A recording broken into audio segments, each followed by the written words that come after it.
Cinema అయిన మహా నేను మిస్టర్ బి నా మాట సూటిగా ఉంటది, మ్యాటర్ క్లియర్ గా ఉంటుంది. మీరు చూస్తున్నారు మిస్టర్ బి ఛానల్. ఈ వీడియోలో మనం మాట్లాడుకుందాం God of masses Natasimha Nandamuri Balakrishna నటించిన అఖండ 2 తాండవం. ఈ సినిమాకి సంబంధించిన first day total worldwide collections report. మంచి ఆసక్తి మధ్యన రిలీజ్ అయింది అఖండ 2. సినిమా మీద పబ్లిక్ లో గట్టి ఎక్స్పెక్టేషన్స్ ఉన్నాయి. డిసెంబర్ 5న సినిమా రిలీజ్ అవ్వకుండా పోస్ట్ పోన్ అవడం కూడా కలిసి వచ్చింది. ఆడియన్స్ ముఖ్యంగా బాలయ్య బాబు ఫ్యాన్స్ సినిమా మీద విపరీతమైన ప్రేమను పెంచుకున్నారు. కొంత డ్యామేజ్ జరిగింది.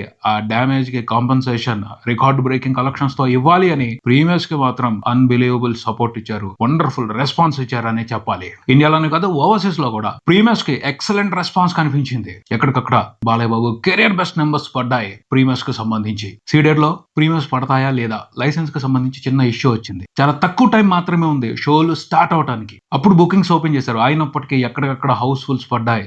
రికార్డ్ బ్రేకింగ్ నెంబర్స్ కనపడ్డాయి. దాదాపు 2.5 కోట్లకు పైన గ్రాస్ రిపోర్ట్ అయింది ప్రీమియర్స్ తోనే సీడెడ్ వరకే. అంటే సీడెడ్ లో ఉన్న ప్రేక్షకులకి బాలయ్య బాబు అంటే ప్రత్యేకమైన అభిమానం. నైజాం లో కూడా ఎక్సలెంట్ నెంబర్స్ పడ్డాయి. నైజాం ఏరియా నుంచి కూడా సినిమా దాదాపు ప్రీమియర్స్ తోనే 2.5 కోట్లకు పైన గ్రాస్ రిపోర్ట్ చేయడం జరిగింది. ఆంధ్ర నుంచి కూడా తక్కువేం కాదు, గట్టిగానే పడ్డాయి. దగ్గరగా 4 కోట్లకు పైన గ్రాస్ రిపోర్ట్ అయింది. 2 తెలుగు స్టేట్స్ వరకే ప్రీమియర్స్ గ్రాస్ 9 కోట్లకు పైన ఉంది. కర్ణాటక, ఇండియా వ్యాప్తంగా మిగతా ఏరియాలో కలుపుకుని ప్రీమియర్స్ తో 1.5 కోటి వరకు గ్రాస్ రిపోర్ట్ అయింది. ఓవర్సీస్ నుంచి 4.5 కోట్ల వరకు గ్రాస్ రిపోర్ట్ అయింది. టోటల్ గా 15 కోట్ల వరకు గ్రాస్ ప్రీమియర్స్ తోనే రిపోర్ట్ అయింది. అది బాలయ్య బాబు మీద గొప్పగా ఆయన ఫ్యాన్స్ ప్రదర్శించిన ప్రేమ అని చెప్పొచ్చు. ఆయన కెరియర్ లో ప్రీమియర్స్ కి సంబంధించి ఆల్ టైమ్ రికార్డ్ ఇది అని చెప్పాలి. ఫస్ట్ డే ఎలా వచ్చింది రెస్పాన్స్, ఎలా కనిపించింది అంటే కొంతమంది నెగిటివ్ గా మాట్లాడటం కనిపించింది. ఇక్కడ ఒక విషయాన్ని అర్థం చేసుకోవాలి. అదేమిటి అంటే బోయపాటి జోన్ లోకి వెళ్ళినప్పుడు అక్కడ rules and regulations, terms and conditions వేరుగా ఉంటాయి. ప్రతిసారి అర్థం చేసుకోవాల్సిందే, వాటిని వదిలిపెట్టేస్తే కుదరదు. ఎందుకంటే ఆ రూల్స్ అండ్ రెగ్యులేషన్స్ తోనే, ఆ టర్మ్స్ అండ్ కండిషన్స్ తోనే ఆయన అంతకు ముందుల హిట్లు కొట్టాడు, బ్లాక్ బాస్టర్స్ ఇచ్చాడు. సో ఆ పారామీటర్ లోనే సినిమా తీస్తాడు, ఆ పారామీటర్ లోనే ఎంటర్టైన్మెంట్ ని క్రియేట్ చేస్తాడు. సో ఆ ఎక్స్పెక్టేషన్స్ పెట్టుకుని వెళ్తే చాలా వరకు డిస్టర్బెన్స్ ఉండదు. కానీ ఎక్కడ దొరుకుతాడు, ఎక్కడ పట్టుకుందాం, ఏ రకంగా టీజ్ చేద్దాం, ఏ రకంగా ట్రోల్ చేద్దాం, ఈ మ్యాటర్ ని మాత్రమే ఉద్దేశంగా పెట్టుకుని థియేటర్ కి వెళ్తే చాలా కారణాలు కనిపిస్తాయి. బోయపాటి కంటెంట్ అంతా కూడా అలాంటి విషయాలకి బోల్డంత అవకాశం ఇస్తానే ఉంటది. అఖండలో మాత్రం అలాంటి ట్రోల్ స్టఫ్ లేదా? ఎందుకు లేదు? కాకపోతే కొన్ని విషయాల మూలంగా అది అండర్ కవర్ లో ఉంది. అంతే తప్పించి అఖండలో కూడా లాజిక్స్ ప్యూర్ గా ఉన్నాయి, ప్రాపర్ గా ఉన్నాయి, పర్ఫెక్ట్ గా ఉన్నాయి అని చెప్పుకోవడానికి లేదు. ఈ సినిమాలో కూడా లాజిక్స్ లేవు, ఉండవు. బోయపాటి ఇప్పుడు లాజిక్స్ పాటించడు.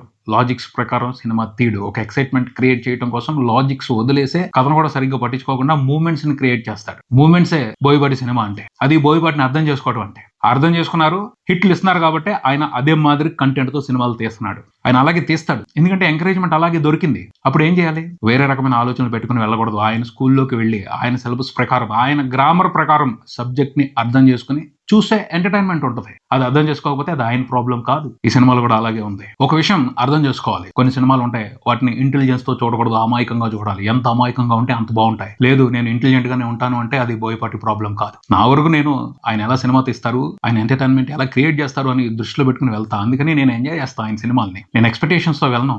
నాకు తెలుసు ఇది శేఖర్ కుమ్ల సినిమా కాదు, బోయపాటి సినిమా. ఇది సందీప్ రెడ్డి వంగ సినిమా కాదు, బోయపాటి సినిమా. ఇది రాజమౌళి సినిమా కాదు, బోయపాటి సినిమా. ఈ క్లారిటీతో వెళ్తా, ఎంజాయ్ చేస్తాను. నేను సినిమాకి వెళ్ళేది ఎంజాయ్ చేయడానికి. నేను ఎంజాయ్ చేస్తాను సాలిడ్ గా.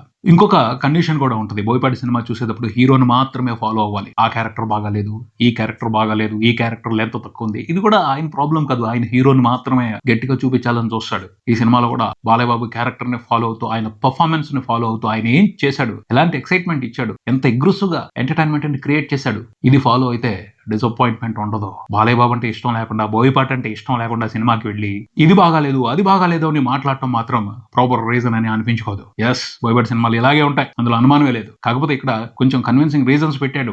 వేరే దేశం వెళ్ళి అక్కడ వాళ్ళ ఆర్మీ మీద విరుచుకుపడిపోవడం అంటే నిజంగానే అన్రియలిస్టిక్ అది. కానీ ఈ సినిమాకి అన్రియలిస్టిక్ అనే కామెంట్ అసలు ఏ విధంగానూ సరిపోదు. సినిమా అంటేనే ఫ్యాంటసీ. ఒక సూపర్ హీరోని చూపెట్టాడు, అఖండాని సూపర్ పవర్స్ వచ్చిన సూపర్ హీరో లాగానే చూపెట్టాడు. తపస్సు చేసి సిద్ధులు దక్కించుకున్నాడు ఆయన. ఆ విషయాన్ని ముందర రిజిస్టర్ చేశారు కదా. సో నార్మల్ మనిషి కాదు, ఆయన దగ్గర కొన్ని పవర్స్ ఉన్నాయి కాబట్టి ఎక్కడికైనా వెళ్తాడు, ఏమైనా చేస్తాడు. మార్వెల్ సూపర్ హీరోస్ ఉంటారు, ఐరన్ మ్యాన్ ఉంటాడు, కెప్టెన్ అమెరికా ఉంటాడు, హల్క్ ఉంటాడు. వీళ్ళందరూ ఎక్కడ పడితే అక్కడికి వెళ్ళిపోతారు, ఏం కావాలంటే అది చేస్తారు. నమ్ముతున్నాం. ఎలా నమ్ముతున్నాం? ఎందుకు నమ్ముతున్నాం? వాళ్ళకి పవర్స్ ఉన్నాయి కాబట్టి. ఇక్కడ కూడా అఖండకి పవర్స్ వచ్చాయి. ఆ విషయాన్ని అర్థం చేసుకోకపోతే, ఆ విషయానికి సంబంధించి క్లారిటీ తీసుకోకపోతే ఎవరిది ప్రాబ్లం?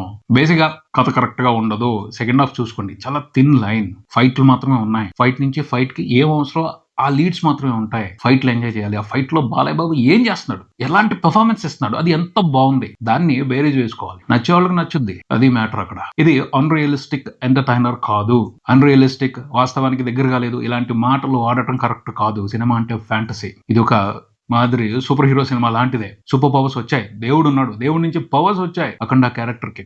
సో తను కొన్ని అసాధ్యాలని అద్భుతంగా చేసి చూపించవచ్చు. అది అడ్జస్ట్ చేసుకోలేకపోతే ఇబ్బందిగా అనిపిస్తుంది ఈ సినిమా. బట్ అడ్జస్ట్ చేసుకోవడానికి ట్రై చేసి చూస్తే మస్తు ఎంటర్టైన్మెంట్ ఉందనే చెప్తాను నేనైతే. సో ఫిల్టర్స్ తీసేసి చూడండి. ఏ సినిమాని ఎలా చూడాలో ఆ సినిమాని అలా చూస్తే ఎంటర్టైన్మెంట్ ఉంటుంది. బోయపాటి మాత్రం క్లారిటీతోనే ఉన్నాడు. ఏమి ఇవ్వాలి, ఎలా ఇవ్వాలి, ఎంత ఇవ్వాలి, అదే ఇచ్చి పారేశాడు. ఫైట్స్ మాత్రమే ఇంట్రెస్టింగ్ గా, ఇంప్రెసివ్ గా తీశాడు. ప్రతి ఫైట్ చూడండి ఎంత బాగుందో. ప్రతి ఫైట్ కోసం టీమ్ సాలిడ్ ఎఫర్ట్ పెట్టింది, అది కనపడుతుంది. ఏ ఫైట్ గురించి అయినా కంప్లైంట్ చెప్పండి, ప్రతి ఫైట్ ఇంట్రెస్టింగ్ గా ఉంటుంది. బాగా తీశారు, ఆ మూమెంట్స్ ని బాగా క్రియేట్ చేశారు. ఆ మూమెంట్స్ లో బాలయ్య బాబు పర్ఫార్మెన్స్ ఎక్సలెంట్ ఉంది. అవి చూస్తే బాగుంటుంది ఈ సినిమా. అంతవరకే చూడాలి, అంతకుమించి ఎక్కువ చూడాల్సిన అవసరం లేదు. ప్రతి సినిమాకి అన్ని పర్ఫెక్ట్ గా ఉండవు, తీయలేరు. సో ఈ సినిమాలో ఏముంది, ఏంటి ప్రత్యేకతలు, వాటిని మాత్రం చూసుకుని ఎంజాయ్ చేయాల్సిన పరిస్థితి. మనం అలా అలవాటు పడిపోయాం, మేకర్స్ కి అలా అలవాటు చేసాం. అలాంటి విషయాలకు సంబంధించి కూడా మేకర్స్ ని ఎంకరేజ్ చేస్తూ వచ్చాం. సో వాళ్ళు అలాగే తీస్తారు. ఆ పాయింట్ ఆఫ్ వ్యూ లో నుంచి చూస్తే అఖండ 2 అనేది, అఖండ 2 మూవీలో ఉన్న ఎంటర్టైన్మెంట్ అనేది స్పెషల్ కేటగిరీనే. ఆ స్పెషల్ కేటగిరీలోకి వెళ్ళి ఈ సినిమాని ఎంజాయ్ చేయాలి అని చెప్తాను. మాక్సిమం కండిషన్స్ పెట్టుకోకుండానే ఈ సినిమాని చూస్తున్నారని అర్థమవుతుంది. అలా చూసే వాళ్ళకి ఈ సినిమా సూపర్ ఎంటర్టైన్మెంటే. ప్రీమియర్స్ కి సాలిడ్ రెస్పాన్స్ కనిపించింది. ఫస్ట్ డే వచ్చేప్పటికి ఏమైందంటే ఎర్లీ మార్నింగ్ షోస్ కి అనుకున్నట్టుగా ఆక్యుపెన్సీస్ పడలేదు, ఎక్స్పెక్టేషన్స్ కి తగ్గట్టు ఆక్యుపెన్సీస్ పడలేదు. ఎందుకంటే ఎర్లీ మార్నింగ్ షోస్ కి వచ్చి చూడాలనుకుంటున్న వాళ్ళందరూ కూడా ప్రీమియర్స్ కి వచ్చి చూసేశారు. అందుకని మార్నింగ్ షోకి మ్యాట్నీ వరకు కూడా ఆక్యుపెన్సీలు ఎక్స్పెక్ట్ చేసినట్లే కొంచెం తగ్గాయి. కానీ ఈవినింగ్ షోస్ కి వచ్చేప్పటికి ట్రెమెండస్ ట్రెండ్ కనపడింది. ఎక్కడికక్కడ అన్ని చోట్ల కూడాను హౌస్ఫుల్ బోర్డులు పడ్డాయి. ఫస్ట్ షో, సెకండ్ షో బ్రహ్మాండమైన ఆక్యుపెన్సీస్ కనిపించాయి. నైట్ టైం చలున్నా కూడా పట్టించుకోకుండా సినిమాని చూడటం కోసం, బాలయ్య బాబు ఎంటర్టైన్మెంట్ ని ఎంజాయ్ చేయడం కోసం అందరూ కూడా థియేటర్స్ కి వచ్చారు. సెకండ్ షోస్ కి మాత్రం ఏ ఏరియాలో చూసుకున్నా సూపర్ రెస్పాన్స్ కనిపించింది. సీడెడ్ లో థియేటర్స్ పెంచారు, స్క్రీన్స్ పెంచారు కొన్ని చోట్ల. అలా జాతర జరిగింది, మాస్ జాతర జరిగింది. కాకపోతే ఒక విషయం మాత్రం ఉంది, ఒప్పుకోవాలి. అదేమిటంటే టికెట్ రేట్లు కొంచెం తగ్గించి ఉన్నట్టయితే బాగుండేది. ప్రీమియర్స్ వరకు పెట్టి ఫస్ట్ డే కలెక్షన్స్ కి సంబంధించి రెగ్యులర్ చేసేసి ఉన్నట్టయితే బీసీ సెంటర్స్ లో కూడా కొంచెం ఎక్కువ ఆక్యుపెన్సీ కనిపించి ఉండేది, ఇంకొంచెం పెద్ద నెంబర్స్ పడి ఉండేవి అని అనిపించింది. ఎందుకంటే ఫస్ట్ డే టోటల్ గా కలెక్షన్స్ చూసుకుంటే మంచి ప్రీమియర్స్ పడినప్పటికీ దగ్గరగా వీరసింహారెడ్డి ఆ సినిమాకి ఫస్ట్ రోజున రిపోర్ట్ అయిన కలెక్షన్స్ కి దగ్గరగా ఉన్నాయి. అంతకుమించి ఎక్స్పెక్ట్ చేయడం జరిగింది. దాదాపు 40 crores ఎబో షేర్ ఎక్స్పెక్ట్ చేయడం జరిగింది, రాలా. కారణం మార్నింగ్ షోస్ కి ఆక్యుపెన్సీస్ లో తేడా కనిపించడమే. కానీ సాలిడ్ గా ఉంది, స్ట్రాంగ్ గా ఉంది, స్టడీగా ఉంది. సినిమా థియేటర్స్ కి ఆడియన్స్ ని రప్పించడం అనే మ్యాటర్ కి సంబంధించి మాత్రం ఫస్ట్ డే కంప్లీట్ అయిపోయిన తర్వాత సెకండ్ డే కూడా సూపర్ గా ట్రెండ్ అవుతుంది. మంచిగా అడ్వాన్స్ బుకింగ్స్ జరుగుతున్నాయి. ఎక్సలెంట్ హోల్డ్ కనిపిస్తుంది. అంటే శనివారం, ఆదివారం కూడా సినిమా బ్రహ్మాండంగా కలెక్షన్స్ రిపోర్ట్ చేసే అవకాశం కనిపిస్తుంది. ప్రీమియర్స్ కి 15 కోట్ల వరకు గ్రాస్ వచ్చింది. ఫస్ట్ డే అన్ని ఏరియాలో కలిపి వరల్డ్ వైడ్ చూసుకుంటే నియర్లీ 40 కోట్ల వరకు గ్రాస్ వచ్చినట్టు తెలుస్తుంది. టోటల్ గా వరల్డ్ వైడ్ అన్ని వెర్షన్స్ లో కలిపి సినిమా ఏపీ, తెలంగాణ, ఓవర్సీస్ అన్ని చోట్ల కలిపి దగ్గరగా 55 కోట్ల వరకు గ్రాస్ రిపోర్ట్ చేసినట్టు తెలుస్తుంది. షేర్ 35 కోట్ల వరకు ఉంది. నైజాం నుండి సినిమా ఫస్ట్ రోజున 7.2 crores వరకు షేర్ ని రిపోర్ట్ చేయడం కనిపించింది. సీడెడ్ లో ఆ నెంబర్ 6 కోట్ల వరకు ఉంది. ఆంధ్రప్రదేశ్ లో కూడా మంచి నెంబర్స్ రిపోర్ట్ అయ్యాయి అక్కడికక్కడ. టోటల్ గా 2 తెలుగు రాష్ట్రాల వరకు సినిమా రిపోర్ట్ చేసిన షేర్ చూసుకుంటే ఫస్ట్ రోజున ప్రీమియర్స్ తో కలిపి షేర్ చూసుకుంటే 25 కోట్లకు పైన ఉంది. ఓవర్సీస్ నుంచి నియర్లీ 4 కోట్ల షేర్ రిపోర్ట్ అయింది. కర్ణాటక, రెస్ట్ ఆఫ్ ఇండియా ఇవన్నీ కలిపి ఒక 2 కోట్ల వరకు షేర్ రిపోర్ట్ అయింది. మంచి స్టార్ట్ అనే చెప్పాలి. Very good start.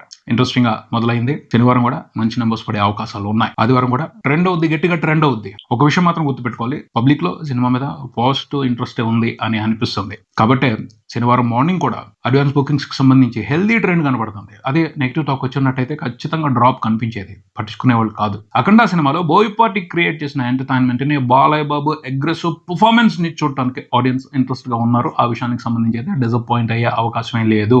ఇది ఇక్కడికి మరో వీడియోతో మళ్ళీ కలుద్దాం. ఈ వీడియో మీకు నచ్చితే లైక్ చేయండి, మీ ఫ్రెండ్స్ తో షేర్ చేసుకోండి, మీ అభిప్రాయాన్ని కామెంట్ చేయండి, ఈ ఛానల్ ని సబ్స్క్రైబ్ చేయండి. నేను mister Bikki watching mister B channel. Thank you.